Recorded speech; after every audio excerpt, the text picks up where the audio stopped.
Comment est-ce un nouveau cas est enregistré chaque semaine uniquement à l'hôpital général de Douala? Plus de 3 millions de malades sont comptés en Afrique. La maladie d'Alzheimer est un véritable problème de santé publique dans le monde, pourtant encore méconnu en Afrique et particulièrement au Cameroun. La pathologie en focus ce jour est la cause la plus fréquente de démence de l'être humain, entraînant une perte progressive de la mémoire. Les personnes atteintes de cette affection sont souvent considérées comme folles et même sorcières. Hypertension artérielle, alcoolisme, tabagisme et diabète sont des facteurs de risque de cette pathologie, survenant généralement après 60 ans. Mesdames et messieurs, salut et bienvenue à Focus Santé. Une fois de plus, salut et bienvenue à Focus Santé. Focus Santé, c'est votre programme spécialisé en santé diffusé sur Spectrum Television, dédié aux pathologies et présentant les souffrances de malades. Ce jour, nous recevons le docteur Eric Bila, neurologue à l'hôpital gynéco-obstétrique de Douala et également enseignant à l'université de Douala. Salut docteur. Merci Inès de cet honneur que vous nous faites de venir dans vos chaînes et partager avec vous et aussi apprendre de cette pathologie. Merci. Merci docteur d'honorer à cette invitation. Pour planter le décor, je vous propose d'aller découvrir les souffrances d'une malade et d'une famille également. Il s'agit de la famille de maman Bogne Frida qui vit dans la ville de Douala. Le quotidien avec les malades d'Alzheimer, ce sont des moments d'égarement et de recherche qui peuvent vous mener à des endroits insoupçonnés. La famille de maman Bogne Frida se rappelle de la difficile expérience de l'année 2019. La grand-mère a eu à partir, elle a fait 2 jours dehors. On est passé par les commissariats, on est passé par les chaînes de télé, les chaînes de radio. C'était vraiment un peu pénible. On nous a appelé à Bipanda, on est allé voir une grand-mère. Mais ce n'était pas elle. Je pense que si cette maman-là, on devait aussi la chercher, si elle avait aussi eu ce bracelet-là, ça aurait été facile qu'on la retrouve. Nous, dans notre grand-mère, nous sommes allés on nous a appelés au bois des singes. C'est là-bas qu'on l'a retrouvée. Dans cette histoire, le pire est évité de justesse. Maman Frida, centenaire, présente des troubles paranormaux. Dieu merci, il y a certains riverains qui ont pris soin d'elle. Le minimum, ne serait-ce que changer son vêtement qui était déjà très sale. Bon, jusque-là, je me demande toujours comment elle a fait pour arriver là-bas. Mais disons, je dis encore merci à ces riverains-là qui ont au moins pris soin d'elle, changé ses vêtements. Je suppose qu'ils l'ont aussi donné peut-être à manger. C'est vrai qu'il y a des gens le phénomène des avions de nuit, qui ont pensé que c'était le phénomène des avions de nuit et qui voulaient déjà arriver au pire. Je crois qu'on réserve souvent le traitement de brûlure à ces personnes-là. Donc, ils voulaient la brûler. Heureusement pour nous, nous sommes arrivés un peu plus tôt. Avec le temps, les membres de sa famille installés au quartier Saint-Michel dans le 3e arrondissement de Douala ont développé des astuces. Déjà, nous on a la chance peut-être qu'on a un suivi qui s'est déclenché automatiquement, spontanément. On n'a pas eu à avoir une certaine méthodologie d'un spécialiste. Donc on a fait avec nos propres moyens, ce qui fait que la maman elle mène ses activités normalement. Elle se lève le matin, on l'achète son petit déjeuner. Elle fait ce qu'elle a fait, on l'occupe un peu avec tout ce qu'il y a à faire. C'est très souvent le pistache, elle aime bien faire ça. S'il y a, je sais pas quoi, la banane à éplucher, le manioc, les pommes, on peut lui passer, elle épluche. Donc elle mène sa vie paisiblement. Constamment, elle est toujours en train de dire qu'elle va rentrer à Bafoussam, rentrer au village. Donc, elle peut se lever là à 4 h du matin, elle porte son sac. Son sac, il y a les jours où c'est lourd. Elle met des choses dedans, elle ramasse tout ce qu'elle peut ramasser, elle met dedans, c'est lourd. Moi-même, quand je porte, je la regarde et dis que toi, tu fais comment pour porter le sac-ci? Elle dit qu'elle part, elle reste. Après, elle oublie qu'elle devait même partir, ça va. Allant même jusqu'à impliquer le voisinage. Parce que tout le monde, jusque là-bas au terminus, on a dit, quand même n'importe qui la voit. L'autre jour, en mois d'août, un Maguida a vu là-bas, il me dit que vous avez laissé la grand-mère. Il pleut comme il a plu l'autre jour là. La grand-mère était ici sur la pluie. Je dis que qui connaît même qu'elle est sortie. Une autre technique a été offerte par une association, le port d'un bracelet par maman Frida ayant des numéros de téléphone. Lorsque la personne va sortir de la maison et va s'éloigner de son espace familial, il serait plus facile de retrouver la personne à partir de ce bracelet. Donc, même si c'est dans la nuit, ce bracelet est fluorescent. Et ceux qui pourront rencontrer une personne âgée présentant certains signes d'instabilité, de troubles de la mémoire, il suffirait simplement d'appeler les numéros qui figurent sur ce bracelet. Alzheimer, c'est une maladie incurable du tissu cérébral qui entraîne la perte progressive et irréversible des fonctions mentales et notamment de la mémoire. C'est la cause la plus fréquente de démence chez l'être humain, mais ces malades ne doivent pas être enfermés parce que distillant toujours une joie de vivre.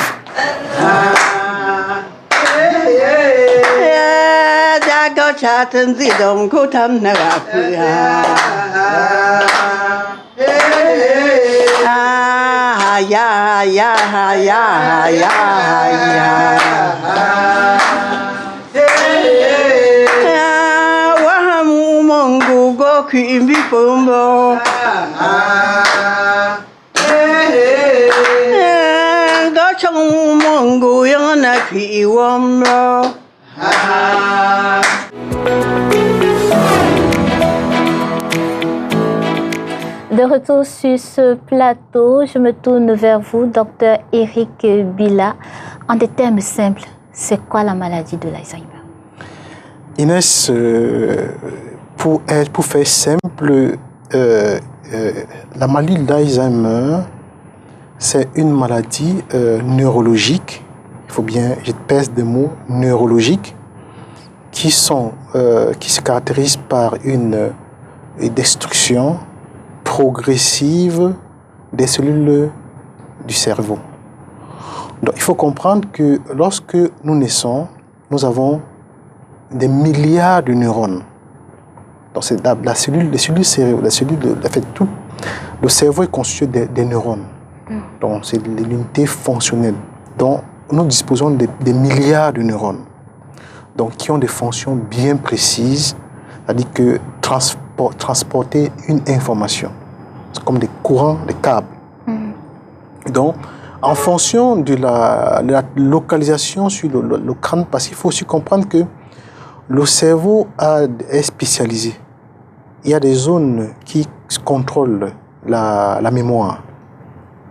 Il y a des zones qui contrôlent la vision. Il y a des zones qui contrôlent la programmation, l'exécution. Donc, le cerveau est vraiment très spécialisé. Maintenant, dans la maladie d'Alzheimer, il se trouve que les cellules neuronales, les neurones qui se retrouvent dans les zones de la programmation, donc au niveau frontal, au niveau du lobe pariétal et au niveau du lobe temporal, qui est le centre de la mémoire, se détruisent progressivement. Donc voilà un peu, si on peut dire, de manière simple, que c'est une maladie neurologique qui est caractérisée par une dégénérescence des neurones de manière progressive. Et quelles peuvent être les causes de cette dégénérescence-là? Bon, si on peut dire, il y a des causes génétiques, d'accord, qui surviennent généralement avant les 40 ans. Parce qu'il faut bien qu'on se situe un peu. À partir des 40 et 60 ans, c'est des âges qu'il faut vraiment auxquels il faut être vigilant. Il faut noter que à partir de 65 ans, le risque augmente en montant de 5 ans en 5 ans. Donc le risque d'avoir la maladie d'Alzheimer est important. Donc il y a des formes génétiques et héréditaires, donc, qui sont des mutations génétiques qui sont décrites et connues. Donc eux, ils surviennent de manière précoce. C'est pour ça qu'il peut y avoir des jeunes qui ont la quarantaine qui commencent à développer la maladie d'Alzheimer. D'accord? Et le plus classique, le classique, c'est ce qui est le plus souvent rencontré, c'est les gens qui ont plus de 65 ans. Quels sont les facteurs de risque? Vous avez bien mentionné dans votre propos introductif, c'est multivarié. Donc, c'est toujours globalement les maladies cardiovasculaires qui sont les causes souvent les plus incriminées, donc l'hypertension artérielle, Et le diabète qui est aussi un facteur de risque, l'alcoolisme, le manque de sommeil, le stress chronique, l'âge, on dit l'âge adulte parce que derrière l'âge, il y a ce qu'on appelle des modifications sur le plan hormonal. Par exemple, chez la femme, on pense que l'œstrogène, le fait que l'œstrogène diminue avec la ménopause est un facteur de risque. Ou un peu. Donc, le niveau intellectuel faible. Le niveau intellectuel faible aussi est un facteur de risque également. Donc, une mauvaise hygiène de vie, globalement, sont des facteurs de risque liés à cette maladie d'Alzheimer. Ok. Docteur Eric, quelle est la situation de la maladie au Cameroun? Au Cameroun, on ne peut pas encore on n'a pas de recul vraiment pour donner les chiffres en termes de statistiques comme en Europe, en France, par-ci, par-là. Pourquoi? Parce qu'il n'y a pas ce qu'on appelle des registres. Des registres dans les hôpitaux. Et aussi, apparemment, la maladie est un tabou pour certaines familles qui ne connaissent vraiment pas à raison. Hein, ils ne connaissent pas vraiment. Du coup, on ne peut pas avoir les statistiques fiables. Mais dans nos consultations, nous rencontrons des patients qui souffrent de maladie d'Alzheimer, effectivement. Dans ma consultation à l'hôpital Génico, je suis d'une dizaine de patients qui sont diagnostiqués comme maladie d'Alzheimer.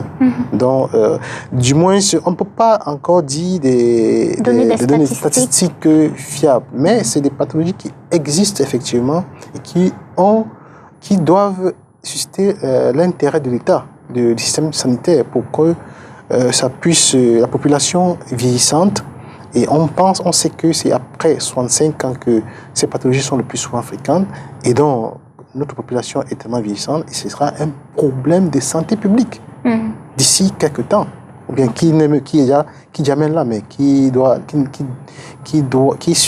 nécessiter l'attention des pouvoirs publics. Ok. Et comment se passe la prise en charge des malades? Donc, il faut comprendre que jusqu'à présent, il n'y a pas un traitement qui guérit la maladie d'Alzheimer, même en Europe, partout dans les grands centres.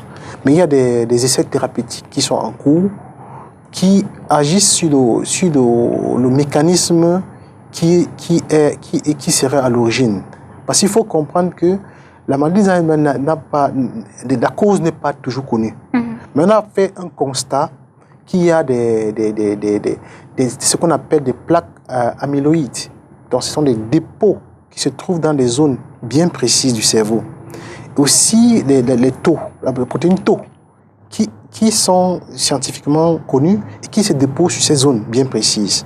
Donc, comme j'ai mentionné, le lobe temporal, le plus souvent, qui est le centre, la mémoire. Vous allez comprendre pourquoi la mémoire, pourquoi est-ce que ces zones, par les manifestations dont l'homme est présenté. Donc, ce qui fait que, sur le plan thérapeutique, à l'heure actuelle, on donne des médicaments qui stabilisent ou bien qui améliorent le plus souvent la mémoire ou bien les troubles psychologiques ou bien psychiatriques. Donc, ça se limite un peu à ça. Donc, du coup, le traitement curatif n'a pas encore été mis au point. Et dans ce processus de diagnostic, d'aide qu'on peut apporter pour que la maladie ne soit pas très pénible à vivre pour le malade, combien est-ce qu'une famille peut dépenser? Est-ce qu'il y a une subvention qui est apportée par l'État dans ce processus de prise en charge-là des malades? D'accord, Inès, je voudrais faire d'abord une diversion en disant l'histoire naturelle d'abord de cette maladie. Parce que c'est intéressant, si on détecte rapidement, ça peut avoir un impact sur le coût de la prise en charge. Okay. C'est important. Parce qu'il faut comprendre comment est-ce que cette maladie se manifeste, se présente. Ça commence d'abord par les troubles de la mémoire. Obligatoire, les troubles de mémoire. Et ce n'est pas n'importe quelle mémoire. Parce que vous avez vu la maman qui est là, ça rappelle quand même des choses anciennes. On va dire, mais quel trouble de mémoire? Mais en fait, elle oublie, elle a les troubles de mémoire récents, des faits récents. Okay. Donc, elle oublie au fur et à mesure. Donc, vous discutez avec elle, avec quelqu'un qui vous semble penser qu'elle écoute bien ce que vous dites, du coup, elle oublie au fur et à mesure. Donc, ça commence toujours par la mémoire récente. Et plus tard, les mémoires anciennes peuvent être aussi atteintes. Donc, en dehors des mémoires, des troubles de la mémoire, on a ce qu'on appelle les désorientations spatio-temporelles. Donc, ça se manifeste par l'errance.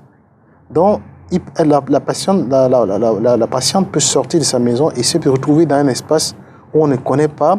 On lui pose la question de savoir où est-ce qu'elle vient, où est-ce qu'elle ne connaît, se retrouve pas. Donc, ça peut prêter à tout ce que nous pensons sur le plan les superstitions. Donc, ça, c'est des manifestations qui sont aussi décrites sur le plan sémiologique. Après ces troubles, la désorientation spatio-temporelle, on a les troubles de l'humeur. Les troubles de l'humeur, les insomnies. Les insomnies, l'agressivité, parce que le fait qu'elle ne se rappelle plus des choses, elle commence à devenir agressive. Et donc, du coup, ça a un impact sur l'environnement. Les enfants qui ne comprendront pas le comportement, ça crée un conflit à la maison et ça crée ça peut déprimer la personne le patient qui n'arrive plus à se faire comprendre. Donc, voilà comment ça évolue. Et puis, ça peut aller jusqu'à ce qu'on appelle la perte de l'autonomie. Donc, elle n'arrive plus à reconnaître son endroit habituel, jusqu'à ce qu'elle n'arrive pas à marcher et progressivement, la personne peut devenir grabataire et se détruit progressivement.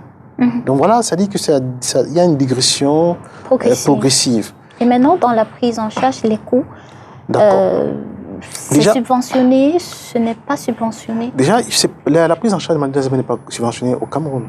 C'est clair, c'est pas subventionné. Mais sur le plan, ça dit que ça nécessite, les investigations sont tellement lourdes pour la famille. Parce qu'il faut, pour ce genre de patients, faire une imagerie cérébrale. Donc, l'IRM est l'imagerie par résonance magnétique est le gold standard dans ces situations, mais le scanner n'est pas très bénéfique. C'est l'imagerie par résonance magnétique c'est l'examen qui peut aider. Parce qu'il y a d'autres examens plus poussés. Dans les PET scans, la spectrométrie, donc ça existe aussi. On n'en a pas encore ici, mais avec l'IRM, on peut commencer. Et l'IRM, ça coûte à peu près ça coûte entre 200 et 300 000 francs. Donc c'est la fourchette, en fonction du lieu, qu'il soit dans le public ou bien le privé. Donc c'est entre 200 et 300 000, même plus même. Tout dépendra de quel truc. Donc ça c'est sur le plan morphologique. Donc, il faut faire également ce qu'on appelle l'électroencéphalogramme, l'EEG. Donc pour explorer le fonctionnement cérébral, parce qu'il y a des signes électroencéphalographiques qui évoquent la maladie d'Alzheimer. Donc ça, ça varie dans le public entre 20 000 francs et 40 000 francs. Maintenant, il faut aussi faire des bilans biologiques. Donc, biologique, ça dit que, comme on a dit, le taux de sucre dans le sang, le taux de cholestérol dans le sang, les infections qui peuvent aussi être les causes, étiquetées comme cause de troubles de la mémoire. Donc, il y a un package de bilans à faire sur le plan biologique et sur le plan morphologique. Et donc, à la fin, on peut dépenser à peu près combien? 2 millions, oui, c'est possible. Oui, c'est possible. Oui. Si on veut vraiment faire des bilans vraiment tels que on peut atteindre 2 millions. Voilà. Et donc, vous l'avez déjà évoqué, nous sommes en Afrique. Oui. Et généralement, quand on retrouve une personne âgée qui semble perdue, on pense directement aux superstitions. Et ces idées-là peuvent même avoir un certain impact sur les proches du malade. Ouais. Comment est-ce qu'on fait quand on a un parent qui souffre de la maladie de l'Alzheimer pour pouvoir surpasser ces idées, ces préjugés-là, pour pouvoir aider son proche? D'accord. Merci pour cette très belle question parce que nous voyons dans les médias les personnes qui sont victimes d'agressions, bien des brûlures et tout ce qu'on porte. C'est choquant, c'est traumatisant de voir un parent. Quand on fait la rétrospection, on se dit qu'on pense que c'est une maladie. Donc c'est un peu choquant. On a posé un acte qu'il ne fallait pas. Donc ce que nous pouvons apporter comme élément de réponse à votre question, c'est que nous invitons les familles à plus de vigilance dans la détection des signes précoces. C'est vraiment le stade où le patient sort et divague, c'est déjà un stade un peu plus avancé. D'accord. Donc les stages précoces, c'est souvent le trouble de la mémoire récente. Donc il faut être vigilant. Donc tout trouble de la mémoire qui persiste, il faut amener rapidement le patient en consultation d'un neurologue à l'hôpital. Le neurologue va poser un diagnostic. Il y a des batteries, des tests neuropsychologiques ou bien des tests cognitifs, des trucs pour évaluer la mémoire.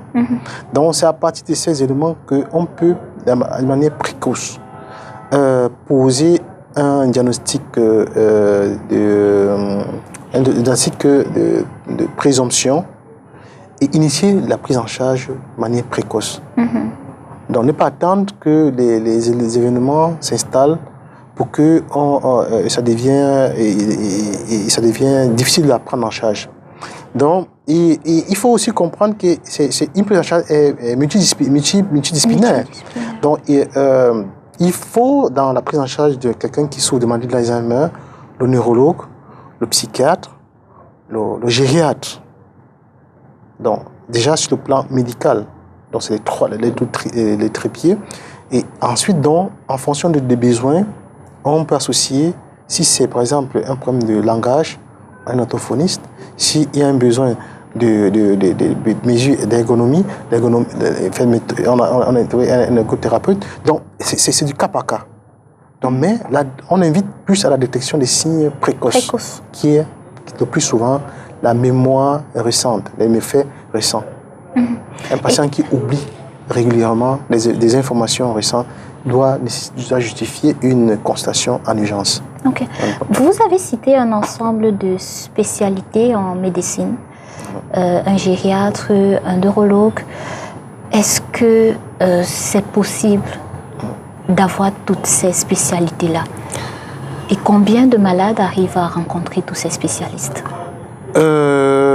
Pour le cas de Douala, au moins dans les grands hôpitaux, nous avons au moins 2 neurologues. Au moins 2 neurologues. Donc, l'hôpital général de Douala, l'hôpital Akintini, l'hôpital gynéco-obstétrique et pédiatrique de Douala. Donc, on a au moins 2 neurologues en permanence. Donc, au plus 5 neurologues. Donc, il y a de nos neurologues déjà. En matière de psychiatrie, oui, il y a des psychiatres qui existent. À l'hôpital Akintini, il y a un psychiatre, même s'ils ne sont pas nombreux, mais qui sont assez performants et compétents. Et il y a aussi des psychiatres en privé qui sont disponibles. Les gériatres, il y a des gériatres quand même. Ils ne sont pas nombreux, Ils ne sont pas nombreux. Mais moi je ne pense pas qu'il faut être fataliste. C'est-à-dire que le référent, ces patients reçus par un neurologue a l'obligation de demander l'avis de d'autres spécialistes. Nous avons un réseau. D'accord? Nous avons un réseau, on se connaît tous. Donc, si moi, en tant que neurologue, à mon niveau, je gère le problème de l'aspect neurologique, si j'ai un aspect psychiatrique, j'appelle mon collègue psychiatre, donc je refais le patient, et dans cette situation, les choses se passent très bien. Okay. Mais l'avantage également, c'est qu'il y a cette association ACMA qui est là, qui regroupe quand même des experts. Donc, parmi lesquels il y a les neurologues, il y a les psychologues, il y a les psychiatres. Donc, voilà, c'est un très gros avantage, cette association. Donc, et même en Europe, par exemple en France, il y a la Fondation Alzheimer. Donc, il y a des fondations qui suivent ce genre de patients, dans lesquelles il y a des spécialistes qui travaillent en collaboration. Donc, il n'y a pas, même en Europe, il n'y a pas de centres dédiés uniquement à maladie d'Alzheimer. Il faut bien qu'on se comprenne. Donc, mais il y a des filières quand même de prise en charge. Donc, lorsqu'un patient est identifié, étiqueté comme maladie d'Alzheimer, donc il y a toute cette équipe qui se forme autour de cette personne, donc, tant sur le plan le psychiatre, le gériatre, le neurologue, le psychologue et toute l'équipe. Donc, du coup, cette famille et le patient vont être suivis dans cette forme d'organisation qui, à mon humble avis, apporte des solutions. Et qu'est-ce qui peut être fait pour prévenir?